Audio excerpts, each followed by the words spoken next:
I want to bring in Mikey Kay right now. Mikey is a retired wing commander for the British military. Mikey, good to see you. Hi, DeMarco. This is the third attack in the UK in 3 months, but Britain's Home Secretary has said the country will not be raising its terror threat level. What do you make of that? Well, I think there's a lot that goes into the raising of the terror threat level. You'll have heard that there was what's called a COBRA meeting this morning, which is a very, very high-level meeting chaired by the Prime Minister. COBRA comes from literally the letters COBR, which stands for Cabinet Office Briefing Rooms. And one of the big subjects and big conversations at that meeting will have been exactly that, DeMarco. What do you do with the current threat level? We know that after Manchester, it was raised from severe to critical. Severe is that an attack is highly likely. Critical is an attack is imminent, and that's all based on lots of intelligence from GCHQ, which is the UK's NSA equivalent.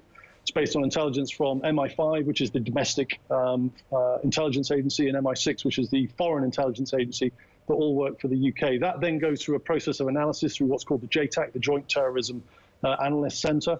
And then they will advise the Prime Minister. And in doing so, in raising that threat level from severe to critical, like the Prime Minister did after Manchester, that then allows the Prime Minister to start deploying troops on the street. So I think there's a lot that goes into it. All right, Mikey, Peter Kirkham, who is a former senior officer with the Metropolitan Police and an outspoken critic of the government there, reacted to last night's attacks on Sky News this morning. First, we want to play for you what he said and then get your reaction. Sure. The police service is in crisis as a result of the cuts. They're being dragged from pillar to post. We hear talk of extra police officers on the street. They're not extra. They're officers that have had their rare leave days cancelled. They've had their 12-hour shifts that are now done routinely extended to 16 hours. They're being drawn from other areas. What needs to be done, and it needs to be done immediately, is reverse and stop and reverse the cuts to ordinary policing. They're needed in intelligence gathering from communities. They're needed in monitoring those 23,000 very low-level people that are, inverted commas, known to the police and security services in their communities to see whether they're coming and going, whether things are getting worse or they're getting more and more agitated. All right, Mikey, what do you make of his comments? I think it contributes, DeMarco, to a much wider debate. The US has been involved in an air campaign which hasn't had authorization. There's no authorization for the use of military force inside Iraq and Syria at the moment. But the bombing campaign is spending about $13 million a day since 2014, October 2014. That's about 13 billion plus that's been spent. I would argue that we need to really assess what we're doing abroad and on the battlefield. And we need to work out if that's actually making domestically our homelands more secure. It always comes down to budgets, DeMarco. We know that. Do GCHQ have enough budget? Do MI5 have enough budget? We know that there are over 20,000 jihadis wandering around the UK, but there are so many. This is a multi-layered issue, DeMarco. When you look at how to tackle the problem, one of them is the legal components. How much evidence do you require in order to detain someone? So I think, going back to what Theresa May said in terms of the police reaction, within 8 minutes, dropping 3 targets, that is pretty impressive. And then you look at 12 people were apprehended within inside 15 hours.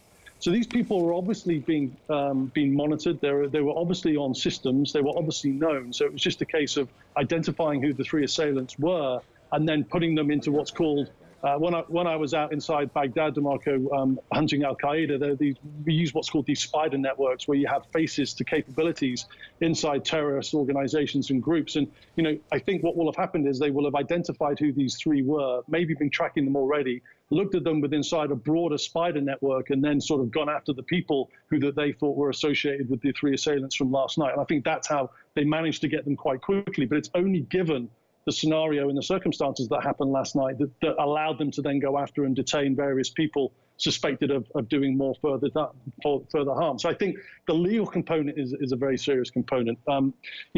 Alienating the Muslim community in the UK is not the way to go. That's another significant thing we need to look at. We need to bring the Muslim community on side, and it's important to make them inclusive and not divide on that front. We need to look at what our foreign policy is.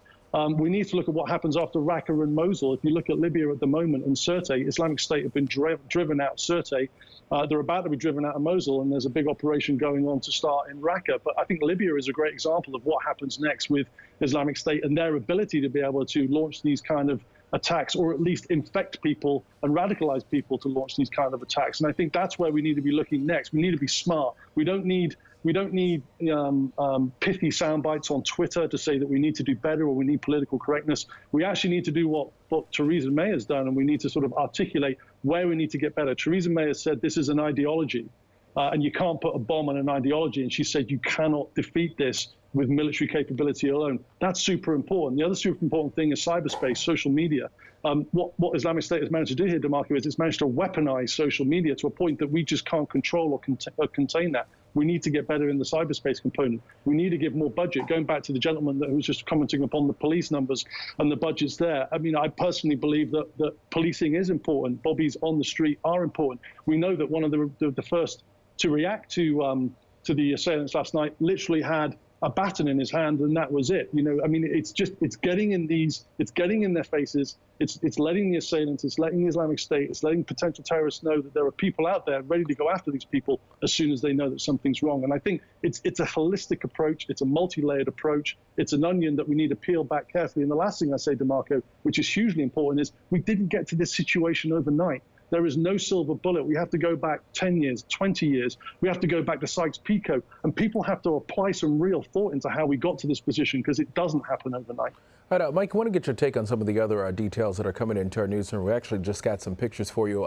The assailants apparently had fake bombs on themselves, and it turned out, of course, to be a hoax because nothing went off. What do you make of that? Was that in an effort to provoke fear amongst those, or is it sending a message that there is still more ahead? Yeah, DeMarco, I saw these pictures literally when they first started to drop on social media, and it's interesting. If you look at that picture, you can see the sort of canister-like formations on his vest are there's no uniformity to them. So that, you know, to me, that tells you there's a bit of DIY going on. It very much looks like the gaffer tape, the silver sort of duct tape gaffer tape that has been wound around them. You know, I think going back to your question on martyrdom attacks, which is what the Islamic State call it, so suicide attacks, there is something that we as Westerners cannot get our head around when it comes to someone wanting to take their life. The Japanese did it incredibly well, incredibly effectively in World War II. But what the Islamic State have managed to do is they've managed to weaponize the human body on an industrial scale. Charlie Winter said it's an industrial scale, and he's absolutely right. And I think what it does is it's an enigma to us in the West. You know, having someone approach you with a suicide vest on, even if it's not a suicide vest, even if you are a civilian, and, you know, I've got 20 years in multiple tours in Iraq and Afghanistan, so I'm kind of numb to it. But if you're a normal civilian walking on the streets in London, that's going to put the fear of God into you. So I think there's certainly a component there. However, what I would say is that I think, you know, what the assailants may have underestimated is that the police will have a shoot to kill policy. If they think for 1 second that an assailant has a suicide vest on, that I think there will be orders. I don't know for sure, but I think, you know, if I was the commander, if I was the Metropolitan Police commander, there would be very much a support for putting a 7.62 bullet and neutralizing the person straight off the bat if the police officer with the rifle thinks that the person is about to commit danger to life, structure, or people around him. So I think, again, you know, the assailants, by putting on fake vests, will have underestimated the rules of engagement that I think the Metropolitan Police will be using right now. All right, Mike, and a final question for you. Of course, about a dozen people have been arrested so far, mainly in the East London neighborhood of Barking there. We know that 4 women have been taken into custody. What do you make of that? You know, it sort of goes back to what I said about the spider networks. You know, a spider network, imagine a big whiteboard, and you've got various faces that you're following, that you're tracking the movements of. It's called pattern of life. That you're listening to, it's called signals intelligence. That you've got informants working on, which is called human intelligence. Imagine you've got these 3 assailants now, and you now have the identities of who these 3 people are. What the intelligence agencies will be doing is they'll be monitoring a lot of people, but there will be people within certain groups and certain communities that have certain ties that have been linked to certain conversations that will make them into a group, if you like. So I think what's gone on is that the 12 people will have been tracked through this spider network with the 3 assailants, and then what you're seeing is potentially 4 women who may be sisters, maybe wives, maybe siblings, or maybe friends. And again, it's just part of this post-attack period where the intelligence community is really trying to zone in on who the perpetrators were, what their networks were, but also, they're trying to anticipate something else coming. Now, Theresa May has decided that she's not actually going to put the threat level back up to critical. The last time, before Manchester, the last time that the threat level was up at critical was June 2007 after the 7/7 bombing. So, I feel like it takes a significant amount for the Prime Minister to raise the threat level to the highest possible. She hasn't done it this time, so I think that should give us a little bit of ease, a little bit of a more comfortable feeling that there isn't anything imminent that the intelligence authorities are seeing at the moment that could strike in the next day or two. All right, let's hope so. Mikey Kay in Paris. Mikey, thank you. Pleasure. Good to talk to you, DeMarco.